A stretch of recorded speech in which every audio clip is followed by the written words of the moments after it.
Fishing close to bottom. Anglers know that it's important to fish close to the bottom of the lake because that's where the fish are, even though we get snagged on rocks, branches, and logs.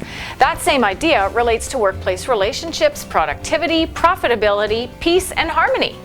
Imagine that fish are metaphor for the goals you have. Perhaps it's more sales, productivity, conflict resolution, staff retention, or even greater success in the quality of personal relationships, like more sex. Yeah, you heard me. Now that I've got your attention, let's look at the similarities.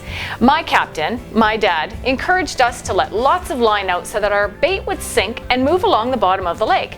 That's where the fish are, he'd say. The challenge we'd encounter is that there are obstacles along the lake bed, so we'd often get snagged, and then the boat would have to stop, everyone would have to reel in before he'd reverse to release that snag, hopefully without breaking the line and losing the tackle and bait.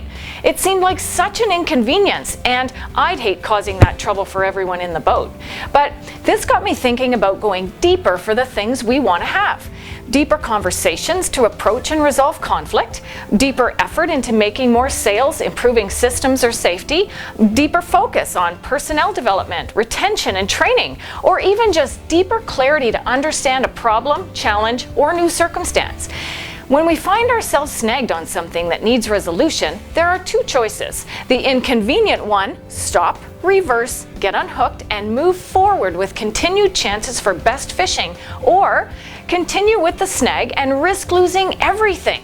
The inconvenience is just a perception. That's where the fish are, my captain taught me. Like the lake bed, the workplace environment is rich with obstacles to get snagged on, but it's much more lucrative in these zones, rather than easy ones. It just takes more patience, communication, and teamwork to play at that depth. Snags validate we're fishing in a committed and courageous place. Position yourself for the greatest chance of achievement, and before you know it, you'll hear "fish on" and maybe even experience a double or triple header. And that's when many people in the same boat hook some big fish at the same time. Where do you feel you've been snagged, but haven't yet gone back to the source to unhook yourself? Well, your greatest leadership day could be fishing with Penny Tremblay.